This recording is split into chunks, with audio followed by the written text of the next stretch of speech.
The air in Moscow's Pushkin Square smells different in winter. It is not just the cold that bites at exposed skin or the diesel fumes from the endless parade of Lada sedans circling the inner ring road. There is something else, something harder to name. It is the weight of eyes that never blink, the certainty that every conversation might be recorded, every stranger a potential informant.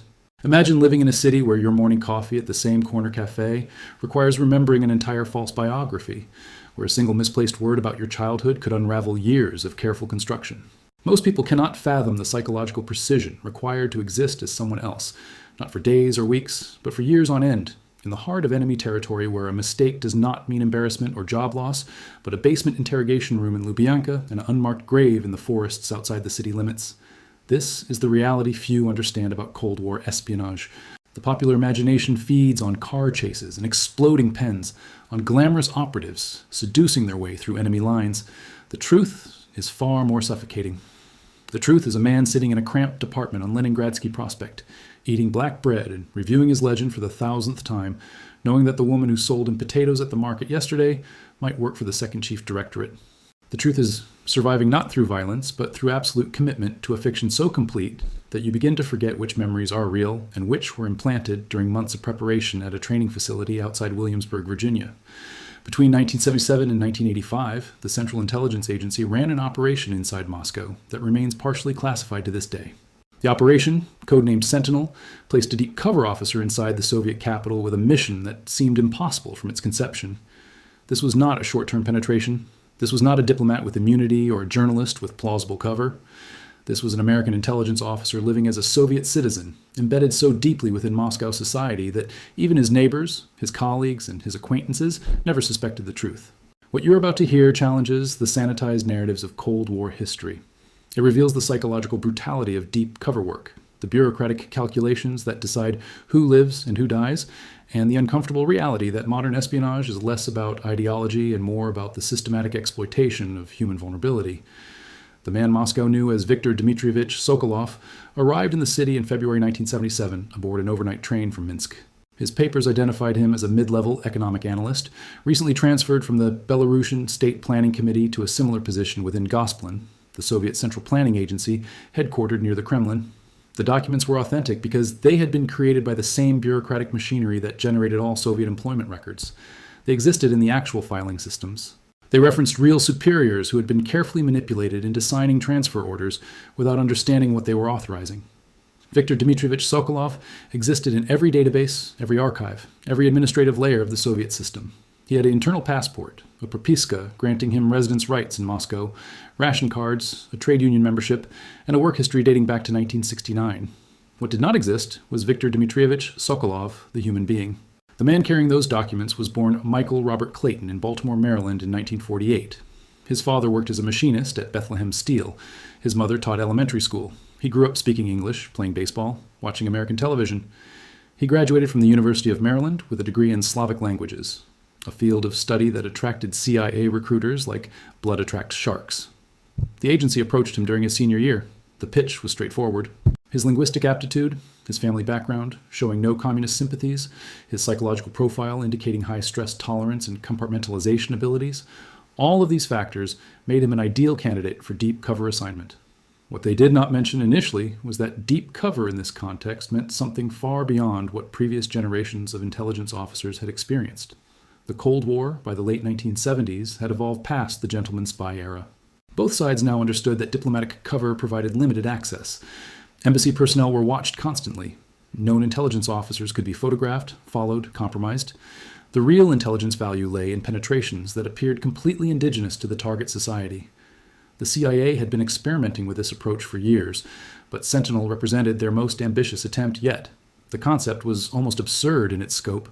Take a young American, strip away his identity, rebuild him as a Soviet citizen, insert him into the USSR through a non-obvious vector, and have him live there indefinitely, gathering intelligence through his genuine integration into Soviet society. Michael Clayton underwent transformation that began in 1973 and did not complete until early 1977. 4 years of his life were dedicated to becoming someone else. The training facility, hidden within a larger military installation in rural Virginia, recreated Soviet life with disturbing accuracy. The instructors were defectors, émigrés, and CIA officers who had lived under deep cover themselves. Clayton learned to think in Russian, not just speak it. He He learned the specific Moscow accent patterns, the bureaucratic language of Soviet planning agencies, the cultural references that marked someone as authentically Soviet rather than a foreigner who had learned the language. He studied the Moscow metro system until he could navigate it in his sleep. He memorized street layouts, neighborhood characteristics, the locations of gum department store counters, and which products were typically available on which days. But language and cultural knowledge were only surface elements. The deeper transformation involved rewiring his psychological responses. Americans carry certain assumptions about personal space, about eye contact, about how to interact with authority. These patterns are unconscious, built through decades of social conditioning. Clayton had to unlearn American behavioral patterns and replace them with Soviet equivalents. He learned to queue for goods with the specific mixture of patience and aggression that marked Moscow shoppers. He learned to respond to police or official inquiries with the exact combination of deference and carefully limited disclosure that Soviet citizens employed to avoid trouble without appearing suspicious. He learned to drink vodka in the particular way Moscow men drank, to smoke the harsh Soviet cigarettes, to discuss football and hockey with appropriate enthusiasm. The psychological preparation went further still. CIA psychiatrists worked with Clayton to build what they called a parallel identity structure. Victor Sokolov needed memories, needed a childhood, needed experiences that Clayton could access instantly under questioning. They created a fictional biography and then used a combination of hypnosis, repetition, and constructed memory techniques to make those fictions feel real. Clayton spent hours reviewing fabricated photo albums, documents that appeared to show Victor's childhood in a communal apartment in Minsk. He wrote journal entries as Victor, describing events that never happened. He was shown films and told these were recordings of his childhood neighborhood. The goal was not to make Clayton forget who he really was, but to create such a rich alternative identity that he could inhabit it completely, switching between Michael and Victor as needed. The insertion method chosen for Clayton was brilliant in its mundanity. He did not parachute into Soviet territory. He did not cross borders illegally. Instead, in October 1976, a man matching Clayton's description was quietly added to the passenger manifest of a Soviet trade delegation returning from agricultural consultations in Helsinki. The real Victor Sokolov, a low-level planning official who genuinely existed, had been recruited by the CIA during a previous trip abroad. He was not an ideological turncoat. He had gambling debts. The CIA paid those debts in exchange for his cooperation on what he was told was a one-time impersonation scheme. Victor was told that an American businessman needed to enter the Soviet Union covertly for legitimate commercial reasons that Soviet bureaucracy made difficult. He was offered substantial payment in Finnish marks to allow someone to travel on his papers. What Victor Sokolov did not understand was that he would never use those papers again. After arriving in Helsinki and handing over his documentation to a CIA case officer at a prearranged meeting, Victor was given new identity documents identifying him as a Finnish citizen of Russian extraction. He was provided with enough money to live comfortably in Helsinki and warned that returning to the Soviet Union would result in immediate arrest on espionage charges. Victor Sokolov, the Soviet official, effectively ceased to exist that day. The man who boarded the train from Helsinki to Leningrad and then continued to Moscow was Michael Clayton, now permanently inhabiting the identity that had been so carefully prepared for him. The first 6 months in Moscow were, by Clayton's later account, the most psychologically demanding period of his life. Every moment required absolute vigilance. His apartment on Leningradsky Prospect was certainly bugged. His telephone was monitored. His neighbors likely included KGB informants assigned to watch new arrivals in the building. His workplace at Gosplan subjected all employees to regular security checks and encouraged colleagues to report unusual behavior. Clayton could not relax, could not slip into his natural American patterns, could not make the kinds of mistakes that would seem trivial in normal life, but here would trigger catastrophic scrutiny. The tradecraft involved in deep cover work differs fundamentally from traditional espionage operations. Clayton had no diplomatic immunity. He could not visit the American embassy. He had no obvious way to communicate with his handlers in Langley.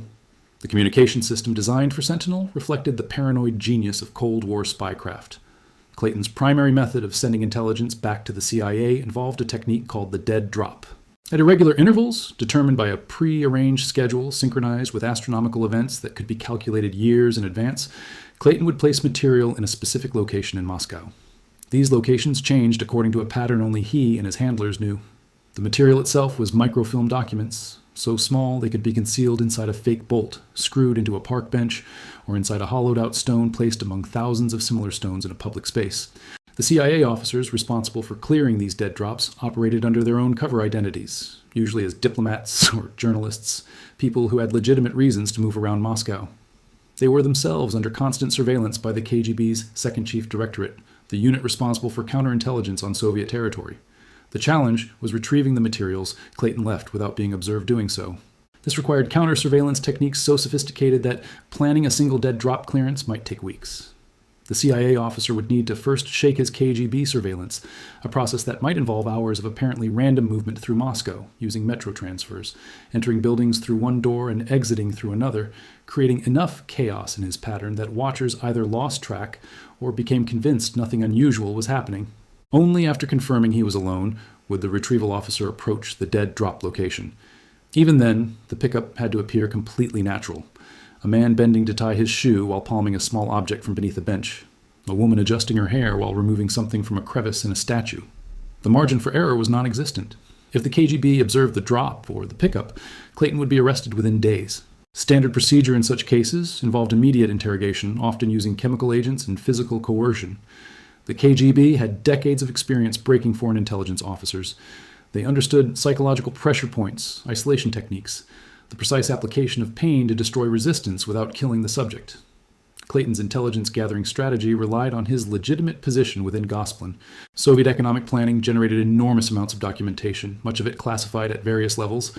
As an analyst, Clayton had access to reports on industrial production, resource allocation, infrastructure development, and long-term planning projections.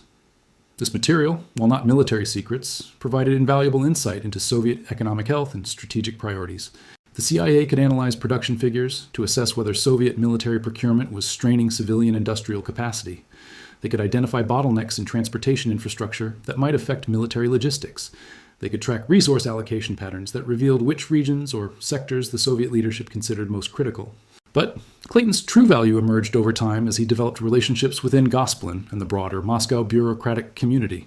Soviet officials, like bureaucrats everywhere, complained about their work, their superiors, the inefficiencies they observed. Clayton became known as a good listener, someone reliable, someone who could be trusted with minor confidences. These relationships, built over months and years, provided context that raw documents could not. Clayton learned which officials were corrupt, which were competent, which were rising in the hierarchy, and which were being sidelined. He understood the informal power structures that determined how decisions actually got made, knowledge that helped CIA analysts understand Soviet policy in ways that intercepted communications or satellite imagery never could. Stop for a second. I need to ask you something that maybe nobody has ever asked before. Have you ever felt that deep unease, like the world they showed you was just an edited version of reality? Like there was a deeper layer of truth that only some people have access to? I know you feel this because people like us, we simply cannot accept superficial answers. And I want you to know something. That feeling does not make you paranoid or conspiratorial. It makes you someone who still has the courage to question. Tell me in the comments, what was the moment when you realized that the world of international politics is not what it seems? It could be a news story that did not add up, an event that was explained too conveniently, or simply an intuition you could never explain. Write it like this: my awakening was when, and complete it with your experience. Your story might be exactly what another person needs to hear to understand they are not alone in this journey of seeking truth. Sometimes, knowing we are not the only ones questioning is already the first step to finding real answers. Now, let us continue unraveling how this operation really worked. The years between 1977 and 1985 marked a period of escalating tension between the superpowers. The Soviet invasion of Afghanistan in 1979 destroyed any remaining illusions of détente. The Reagan administration that took office in 1981 adopted an aggressively confrontational stance toward Moscow. Both sides expanded their intelligence operations. Both sides became more paranoid about penetrations. The KGB intensified its surveillance of foreigners and increased its scrutiny of Soviet citizens who had contact with Westerners. In this environment, Clayton's deep cover became both more valuable and more dangerous. Living as Viktor Sokolov meant accepting profound isolation. Clayton could not form genuine friendships because any real intimacy risked exposure. He could not pursue romantic relationships for the same reason. He existed in a permanent state of careful distance from everyone around him. The psychological toll of this isolation compounded over time. Human beings are social creatures. We need connection, trust, vulnerability. Clayton had none of these things. Every conversation was performance. Every social interaction required calculation. He lived in a city of 8 million people and was completely alone. The operational parameters of Sentinel included strict limitations on Clayton's intelligence activities. He was not tasked with recruiting Soviet agents. He was not asked to steal specific documents or photograph secret facilities. His mission was observational and analytical. He was to live his cover life, do his job at Gosplan, gather whatever intelligence presented itself naturally, and transmit it through the dead drop system. This conservative approach reflected CIA understanding that aggressive operations created exposure. Every recruitment attempt risked detection. Every photography session risked compromise. Clayton's value lay in his sustainability. As long as he remained undetected, he provided a window into Moscow that could not be obtained any other way. But even careful operations face unexpected complications. In 1982, a crisis emerged that tested the entire Sentinel framework. A KGB officer named Dmitry Polyakov, who had been providing intelligence to the CIA for years, was arrested. Polyakov's compromise came through Aldrich Ames, an American intelligence officer who was himself working for the KGB. Ames's betrayal would not become fully known until years later. But in 1982, the CIA began to realize that something had gone catastrophically wrong with their Moscow operations.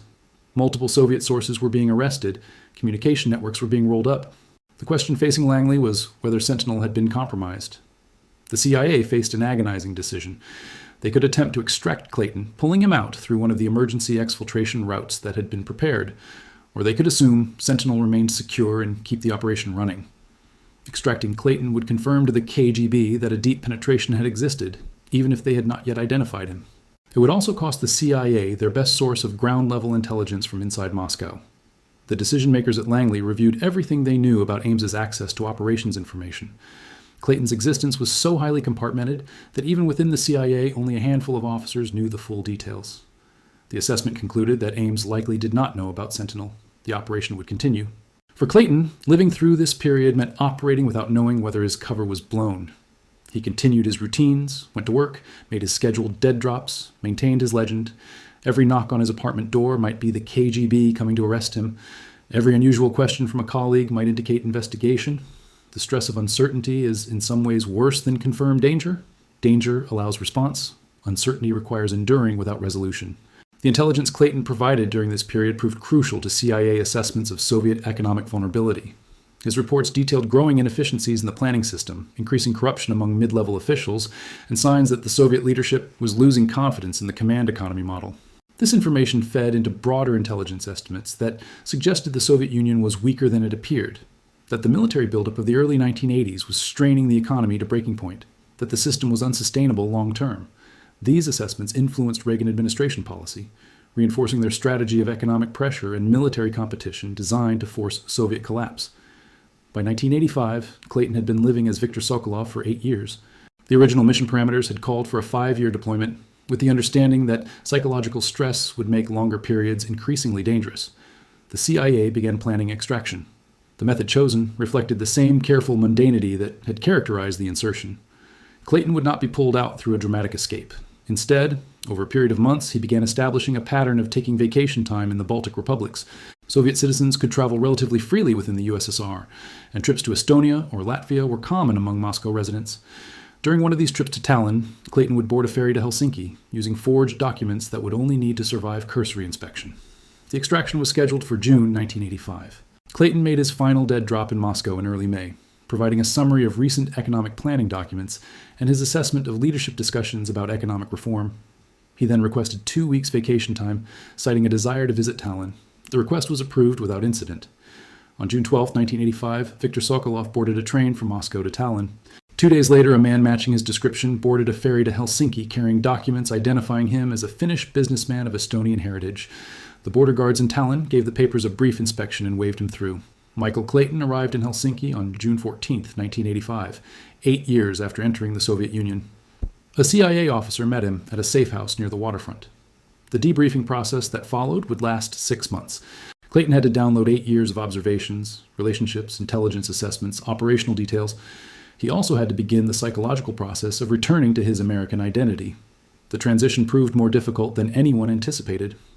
Clayton had spent nearly a third of his adult life as Viktor Sokolov. That identity had become real to him in ways the training could not have predicted. He had memories as Viktor that felt as authentic as his memories as Michael. He sometimes caught himself thinking in Russian, responding to situations as Viktor would respond rather than as Michael. The long-term psychological impact of deep cover work was not well understood in 1985. The CIA provided counseling, but the counselors were working with limited precedent. How do you help someone reintegrate their fractured identity? How do you process the trauma of 8 years of absolute isolation disguised as normal life? Clayton struggled with relationships, trust, the basic mechanics of being himself. He could not explain to friends or family where he had been or what he had done. The classification around Sentinel meant he could discuss his experiences with only a handful of people. He was decorated for his service, given medals he could not publicly display, praised in ceremonies he could not tell anyone about. The intelligence Clayton provided influenced Cold War endgame strategy in ways that remain partially classified. His observations about Soviet economic weakness helped confirm that the USSR could be pressured into collapse without direct military confrontation. His reports on bureaucratic demoralization suggested that the Soviet system was losing legitimacy, even among its own officials. This information shaped American negotiating strategies in arms control talks and economic pressure campaigns. When the Soviet Union dissolved in 1991, analysts examining the causes could trace threads back to insights Clayton had provided years earlier. But the human cost of Sentinel extended beyond Clayton himself. The real Viktor Sokolov, the Soviet official who had been paid to hand over his identity in 1976, lived in Helsinki under his new Finnish identity until his death in 1994. He never returned to the Soviet Union. He never saw his family again. His relatives were told he had defected and were subjected to years of KGB harassment as punishment for his perceived betrayal. The CIA paid Sokolov a pension, but money could not replace the life he lost. The operation consumed him as thoroughly as it consumed Clayton, just in different ways. The broader lesson of Sentinel is that modern espionage operates in moral shadows that defy simple narratives. The operation was successful by intelligence community standards. It gathered valuable information, it influenced policy, it contributed to the eventual Western victory in the Cold War. But it also destroyed identities, fractured psychologies, and operated under bureaucratic authorizations that reduced human beings to operational assets. The same government officials who authorized Clayton's mission would never personally experience the psychological destruction that deep cover work requires.